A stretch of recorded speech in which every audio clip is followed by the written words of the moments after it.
Здравейте! Искам да направя едно видео за това как си правя воблери. Не как се прави воблер, защото ето мога да ви покажа един от по-успешните ми, по-големите ми воблери. Не е много красив, естествено. Сега от към красота въобще не се справя, бих казал. Този плува добре и единствено на този имах кълването в Гърция, но не можах да закача риба по някаква причина. Той също не работи много добре, но има някаква плуваемост. На това халкичката нещо се е прецакала, защото съм я изкривил. Ето първият ми воблер, всъщност, който все още паза, който изглежда брутално. Това дори не знам какво въобще се води. Плува между другото, плува добре. Лопатката от някаква пластмаса си я направих. Очичките са от тези крачета за мебели. И е с златен, сребърен и черен маркер. Ето още няколко от първите ми, които са само с черен, златен и сребърен маркер. Това също плува между другото и мисля, че мога да фане. Веднъж видях, че два костура го подгониха, така че би трябвало да фане нещо, но все още нямам риба на мой воблер.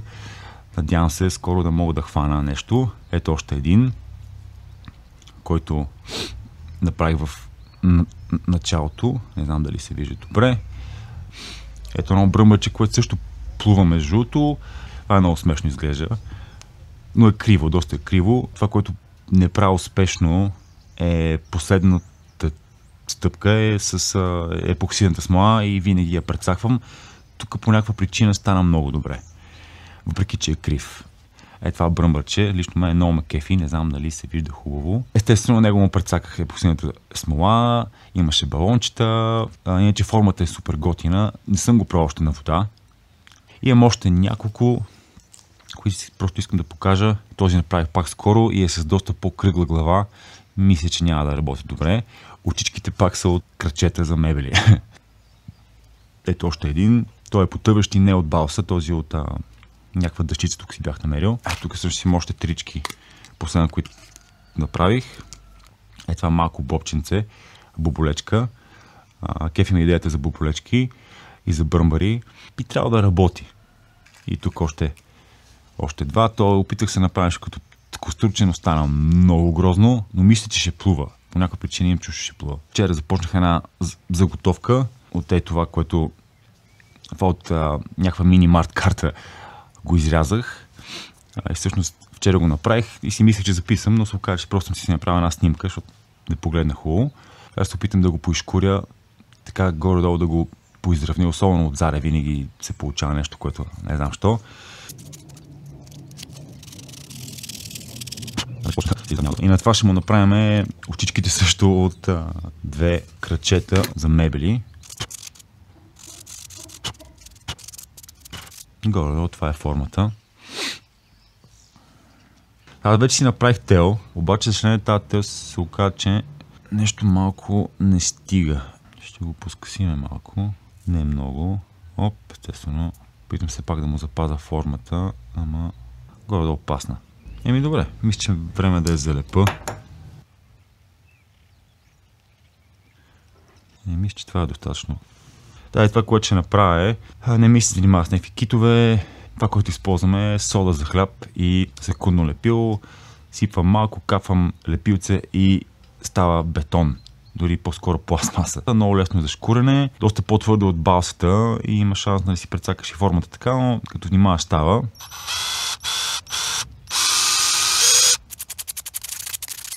Да махнем материал тук. Да, и вместо има пропионат. А това, което правя, баня с супер лепило. Видях, че някои хора го правят, цялото го омазвам с супер лепило, секундно лепило и върши същата работа. Пак го запечатва, то е водоустойчиво. Този път дупката направих доста в средата, което е хубаво. Също сега трябва да сложим лопатка. И се чуда кой воблер да разваля. Ето това малко воблер, че ще развалиме, за съжаление, което... Да, ще го развалиме. Оп, ме точно направих. Не съм направил. Толкова е мъничка тази лопатка, че... Да, малко се огъна тук, ама ще пошкуриме и... Слагаме лепило. Не си го затворих, дано не е засъхнало. Готово. повече от това не му трябва. Единият вариант е да го напълниме с лепило и да ръснеме сода за хляб и чик-чик-чик. То се запечатва, или да ръснеме първо сода за хляб и тогава, зависимо от сега нямам масичка, тази маса тук, тази една много хубава маса си направихме. Не искам върху нея да правя нищо, защото момичето ми ще ме убие. Взимаме една щипчица. Хубаво да го изчистиме така отстрани. Трябва да сме много внимателни.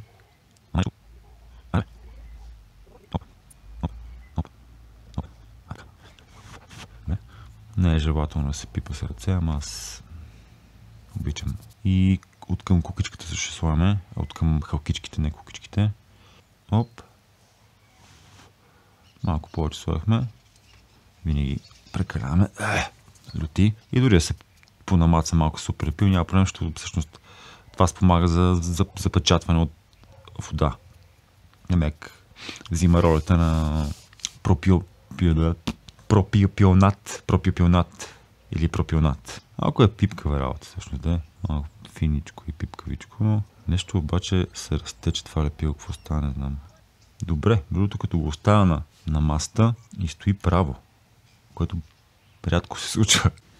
Така, отива се облека, защото бобречето е изсъхнало. Така стигнахме до това да сложим очички с този инструмент, който в момента му забравих името. Бамсичка. Много забравям имената на някои неща. Е хубаво още по времето, когато не сме оформили вобера, с една дупчица да си маркираме къде са точно очичките, за да имаме симетрия, ама сега ще го направим на око. Ще е с големи очички. Не знам дали се вижда. Много е беличко. И сега фащаме да ги издълбаваме. Горе-долу са равни. Ами да го опаковаме с супер лепило, макар че тук малко биха да поиска. Да, хубаво малко се изчетка преди да се сложи лепилото, за да няма гранулки. Да. За съжаление малко е свършило. После няма да имаме лепило. Ама е така с пръсти разнасяме. Не е много добре това с пръстите, ама голяма маза остана. Но въпреки, че е хладно, пак засъхва доста бързо. Малко тук ще го оставя така. Изсъхнало е вече. Така, да, сега ще го направим чисто черно. Черните примамки според мен са доста ловисти. Може да направим коремчето някакъв друг цвят. Розово. Айде, правим го розово-металическо. Добре, малко ще трябва да поизсъхне. Така сега си направим очичките. Тук слагам една гайчица върху оченцето и почвам с едно маркерче да правя една черна точка. Ето го. Така, да направим и другото. Така, и това е готово. И сега ще залепим отгоре фолиото и би трябвало да се получи някакво ученце. Също се получи нещо. Получи се някакво ученце. И това май стана по-добре. Да, това стана много добре. Ако беше малко по-прозрачно, много е мътно, но в момента на истината да ги залепиме.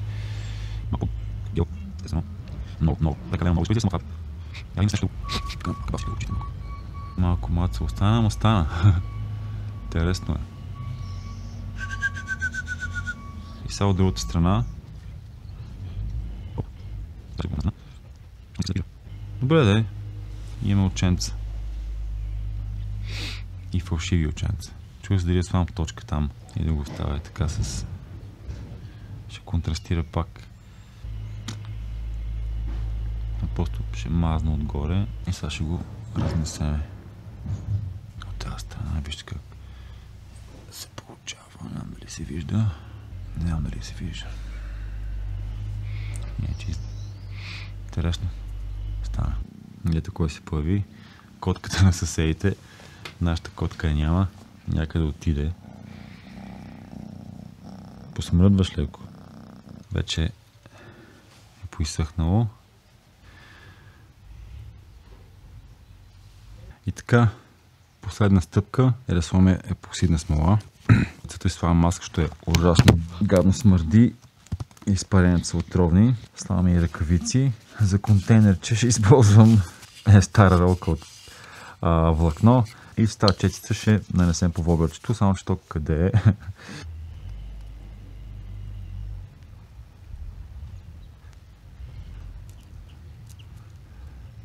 Гордо.